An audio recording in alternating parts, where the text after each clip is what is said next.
gini nih Kak, ini yang selalu menjadi pergoncangan batin asik. Pergoncangan batin di saya pribadi dan beberapa orang teman juga yang memang kita notabene itu nggak pernah turun aksi. Jadi saya juga nggak pernah ikut aksi nih teman-teman. Dan saya juga anak BEM gitu ya. Jadi oke. Jadi ini kan mungkin ini emang udah menjadi hal yang dituntut untuk mahasiswa itu mampu ketika misalnya konsolidasi itu hamin 1 hari aksinya gitu kan. Nah itu kan kalau dari perspektif pribadi sih ya gitu, kok bisa sih ibaratnya 1 malam itu kita mendiskusikan hal yang sebanyak itu terus besoknya langsung eksekusi gitu kan. Nah pertanyaannya, apakah mereka memang paham nih istilahnya literasinya itu memang maksudnya memang ya literasinya itu di situ gitu kemampuannya. Sedangkan ini kan ada misalnya anak ekonomi, anak keguruan gitu kan, atau anak-anak pertanian tapi ngebahas isu tentang politik yang mereka tuh tidak pernah belajar politik sama sekali. Tapi dalam 1 malam itu wow gitu loh, bisa menyimpulkan untuk besok kita orasi tentang ini, besok kita eksekusikan hal ini. Nah itu gimana kalau menurut kakak yang seperti itu cukup? Itu juga yang menjadi alasan saya pribadi sebenarnya tidak mau ikut aksi gitu, karena waktu 1 malam itu nggak cukup. Tapi itu memang tuntutan sih sebenarnya gitu. Gimana tuh Kak? Kalau dari saya pribadi begitu ya. Tadi kan kalau Sherly memaparkan background ilmu, nggak semua orang bisa begitu ya Sherly. Tapi kalau dari saya pribadi, saya ini backgroundnya ekonomi gitu. Tapi saya lebih suka menyoroti isu-isu politik, hukum dan lain sebagainya. Bukan berarti nggak suka ekonomi, tapi lebih tendensi ke sana, lebih hobi begitu. Nah untuk waktu 1 malam sebenarnya saya tidak permasalahkan mengenai range waktu yang digunakan untuk konsolidasi. Tetapi tingkat pemahaman, balik lagi ke knowledge dari mahasiswa itu harus sama begitu, harus paham. Pertanyaannya adalah apakah setiap, kan yang ikut aksi itu kan ratusan ya jumlahnya ya, ratusan begitu. Ini bukan lagi 1-2 orang tapi udah ratusan begitu. Apakah ada jaminan bahwa 1 malam itu bisa memberikan pemahaman yang setara untuk ratusan orang tersebut begitu. Nah kalau memang bisa ya nggak masalah begitu. Kalau memang bisa ya kayak konsep Roro Jonggrang gitu, 1 malam bangun candi begitu ya nggak masalah kalau memang tujuan itu tercapai ya. Tapi yang menjadi permasalahan adalah kalau misalnya itu nggak tercapai begitu, sehingga banyak, kalau saya bilang kesenjangan pengetahuan ya. Kesenjangan pengetahuan itu apa? Ya mereka tidak memiliki pemahaman yang sama. Misalnya satu udah bahas UU Ciptaker sampai ke tenaga kerja yang outsourcing dan sebagainya, yang satu masih bingung apa sih sebenarnya undang-undang Ciptaker. Nah kayak gitu kan. Jadi kalau misalnya mengenai range waktu saya nggak mau permasalahkan. Yang paling penting adalah teman-teman itu memiliki pemahaman mengenai aksi tersebut. Kalau misalnya mereka konsolidasi 1 malam nih, tapi sebelumnya mereka sudah pelajari bahan, kan bisa juga begitu kan. Atau misalnya mereka 1 hari konsolidasi, di malam itu sampai jam 12 malam mereka harus konsolidasi, ya nggak masalah kalau mereka paham. Cuman yang titik beratnya adalah sayang sekali ketika yang turun aksi masih belum paham dengan isu apa yang mereka suarakan. Sekarang kita nyorotin yang Omnibus Law. Iya.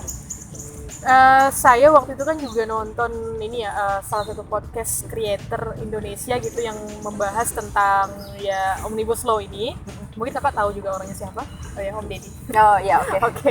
Dia juga bahkan sudah bikin podcast sama ini ya, sama Menteri Tenaga Kerja, terus sama Menteri Agraria juga gitu kan. Jadi sebenarnya kalau bagi saya dengan adanya pendapat dari menteri-menteri yang memang itu mungkin program kerjanya mereka gitu ya, sudah cukup bisa memberikan jawaban. Tapi yang menjadi permasalahannya di sini yang belum terjawab adalah mahasiswa kemarin misalnya nih saat konsolidasi itu menggunakan draft yang mana gitu. Karena kan banyak isu nih, ada yang draftnya halamannya 100 sekian, 200 sekian, ada yang bahkan 1000 lebih. Nah ini yang terkadang menjadi mungkin miskomunikasi gitu ya Kak, atau miskonsepsi atau bagaimana lah gitu. Maksudnya ketakutan, kekhawatiran itu sebenarnya ada di dalam pribadi saya sih, mungkin juga teman-teman yang lain gitu yang tidak mau ikut aksi, karena yang namanya hoax itu kan bisa datang dari mana saja, dan terkadang juga mahasiswa baru ngeh itu menjadi masalah ketika dipanas-panasi oleh media. Ya benar. Tuh, karena saya juga kemarin dapat fakta itu Kak. Jadi ceritanya itu kan hebohnya tanggal 5 tanggal 5 atau tanggal 6 bulan September ke bulan Agustus ya, September ke Oktober kemarin tuh. Jadi H-1 sebelum heboh-heboh tuh udah ada memang pemberitaannya, tapi itu belum booming gitu loh. Nah setelah dipanasi media baru booming. Nah mindset yang seperti itu yang saya kecewakan. Kalau menurut kakak gimana nih dengan keadaan yang demikian, yang terkadang mahasiswa ini langsung dapat ini comot, langsung didiskusikan semuanya tanpa tahu itu benar apa enggak sih gitu sebenarnya. Ya. Gimana nih Kak? Nah, menurut saya balik lagi ke tadi mengenai Undang-Undang Cipta Kerja, Omnibus Law ini sangat banyak sekali persepsi gitu kan. Iya. Satu isu yang saya soroti aja, misalnya seperti isu lingkungan yang akan dihilangkan dalam Undang-Undang Cipta Kerja. Cuman kalau kita pelajari lagi, kita lihat lagi, ternyata masih ada kok AMDAL di dalam situ. Masih ada. Hanya saja ini akan lebih terintegrasi ke pemerintah pusat, begitu kan. Nah, cuman yang menjadi pertanyaan adalah pemberitaan media, begitu kan. Pemberitaan media yang kadang panas. Nah, sebenarnya saya bisa bilang bahwa media ini kan memang dia berdiri ya kayak pisau mata dua, posisinya di tengah-tengah. Di satu sisi dia harus memberikan pemberitaan yang netral, pemberitaan yang faktual, tapi di sisi lain ada aspek komersial di situ. Iya, Nah, aspek komersial inilah yang membuat mereka harus memberitakan hal-hal yang bisa untuk nge-trending masyarakat. Satu di antaranya adalah mahasiswa, begitu. Sebenarnya kita nggak bisa menyalahkan media dong, karena posisinya memang harus seperti itu, begitu. Kita nggak bisa harus buat misalnya seperti zaman Pak Soeharto dulu, banyak media yang dibungkam dan lain sebagainya. Sekarang kita adalah sebuah negara demokrasi gitu, kita nggak boleh membatasi seperti itu. Nah, yang menjadi pertanyaan adalah sebenarnya ini baik atau enggak untuk mahasiswa. Kalau saya menjawab hal tersebut adalah dengan menceritakan bahwa ya tadi, karena kita memegang labeling sebagai mahasiswa, kita nggak boleh ketika melihat, oh ada hal A misalnya, kita harus mindset otak kita A juga. Kita harus pelajari apakah benar hal itu bisa menjadi A. Apakah benar Undang-Undang Cipta Kerja ini membuat satu kerusakan, membuat satu keburukan yang benar-benar buruk banget seperti yang diberitakan oleh media. Tapi di satu sisi bukan berarti ini menyebabkan kita menjadi mahasiswa yang pasif, enggak dong. Karena begini, kebijakan pemerintah itu ada yang benar-benar memihak kepada rakyat, ada yang memihak kepada kepentingan pemerintah itu sendiri. Nah, sebagai mahasiswa, saya bisa bilang mahasiswa itu adalah masyarakat yang intelligence. Dia harus punya nilai plus, kayak gitu. Kita nggak bisa menyalahkan media, kita juga nggak bisa menyalahkan pemerintah. Yang bisa kita salahkan adalah diri kita sendiri. Kita mau nggak belajar, gitu. Untuk menyuarakan tadi, itu nggak hanya dalam bentuk aksi kode. Misalnya, kita nggak suka sama Undang-Undang Cipta Kerja, ya udah kita buat lapangan pekerjaan sendiri. Wow. Nah, jadi itu menurut saya output yang lebih nyata begitu, dibanding dengan kita harus ikut, misalnya ikut, oh media nggak suka Undang-Undang Cipta Kerja, kita nggak suka juga dengan Undang-Undang Cipta Kerja. Kita ikut aksi, tetapi kita ikut aksi nggak dengan persiapan yang matang, tidak dengan mengikuti konsolidasi. Sehingga aksi yang kita ikut bukan tujuan untuk menyuarakan aspirasi masyarakat, tapi biar kita keren dipandang. Karena udah ada tuh kayak gitu sekarang, nggak ikut aksi nggak keren. Nah, menurut saya itu salah satu label yang salah. Kalau Anda mau ikut aksi, silahkan, tetapi Anda harus teredukasi. Menurut saya seperti itu. Ikut aksi bikin TikTok. Iya. Itu tren sekarang. Itu ya udahlah gitu kan. Nah, saya sempat mengutip ini pernyataan dari Menteri Tenaga Kerja kemarin yang di podcastnya Deddy Corbuzier gitu ya, bahwa undang-undang yang tahun 2003 itu kan juga tentang tenaga kerja kan Kak. Nah, jadi beliau itu menyatakan bahwa yang tidak diubah atau yang tidak dikemas dalam Undang-Undang Ciptaker tapi masih ada di Undang-Undang 2003, berarti di 2003 itu masih berlaku sampai sekarang. Ya. Nah, di situ kan, saya dapat poin di situ adalah mungkin mungkin pemahaman kita yang belum sampai ke sana, bahwa kita menduga kalau ada yang baru ya berarti yang lama udah lewat gitu, udah tidak digunakan lagi. Tapi dari pernyataan Menteri Tenaga Kerja itu ya memang yang belum direvisi ya berarti masih berlaku gitu Pak. Nah, cuma setelah dinyatakan demikian juga kemarin ternyata masih heboh-heboh juga gitu Pak. Nah, ada memang isu gitu ya bahwa aksinya mahasiswa ini ada di drive sama kebutuhan politik atau apa gitu kan. Nah, kalau yang seperti itu Kakak menanggapinya bagaimana? Apakah itu juga yang menjadi alasan Kakak untuk tidak mau ikut turun ke jalan gitu, atau memang pure karena itu bukan passion Kakak? Gimana?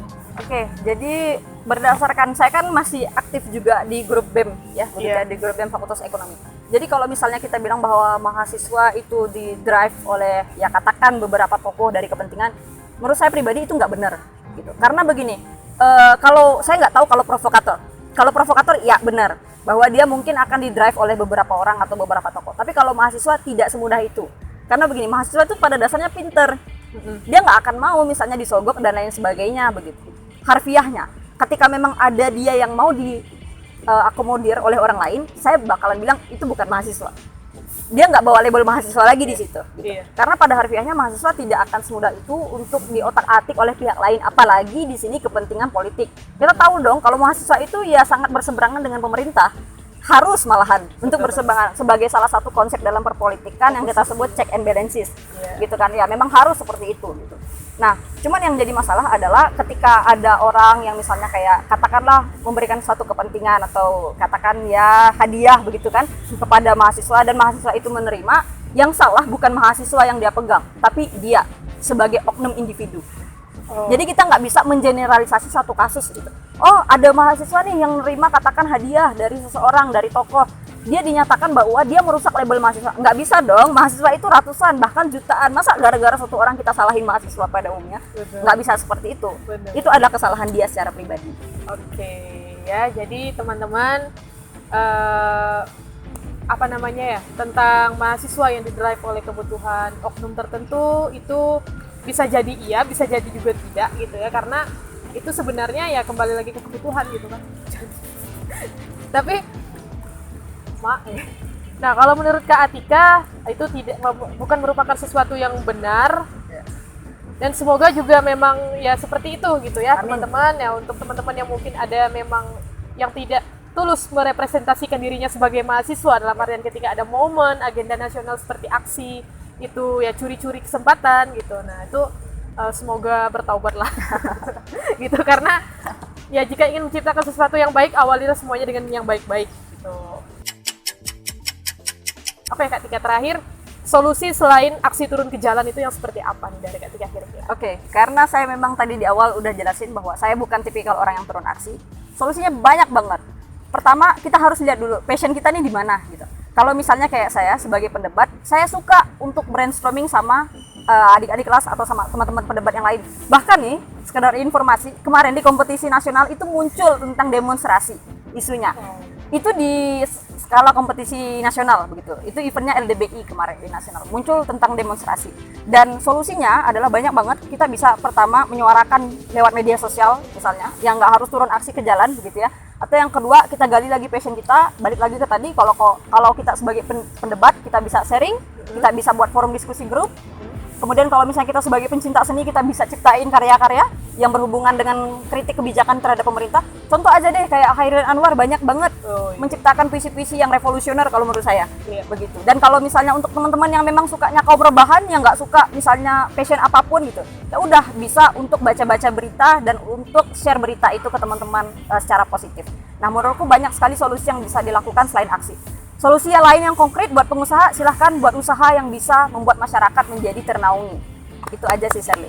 Oke ya, bangun lapangan pekerjaan cuy Ya. gitu. Jangan nuntut terus. Iya. Kalau mau Indonesia punya banyak lapangan pekerjaan, ya, ayo kita sama-sama untuk berpikir gimana caranya kita yang buka lapangan pekerjaan untuk sesama kita gitu kan. Jadi jangan yang dari luar jadi bos, kita yang jadi babunya di sini. Oke. Bahasanya ya Allah. Oke, ya udah kalau gitu segitu aja ya Kak Tika. Ya. Tentunya ini sangat mewakili sekali mahasiswa-mahasiswa, salah satunya saya yang masih sampai hari ini mikir gitu, aksi ini untuk apa sih sebenarnya gitu kan. Akhirnya bisa mendapatkan sedikit pencerahan, asik, sedikit banyaknya ya.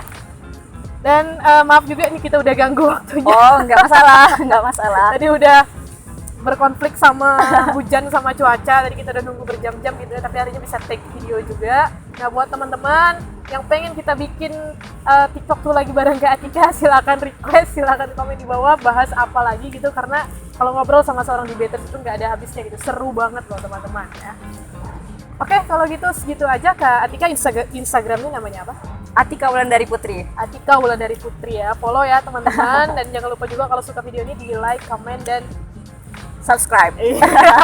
Oke, digebukin juga itu loncengnya. Oke, dah. Terima kasih.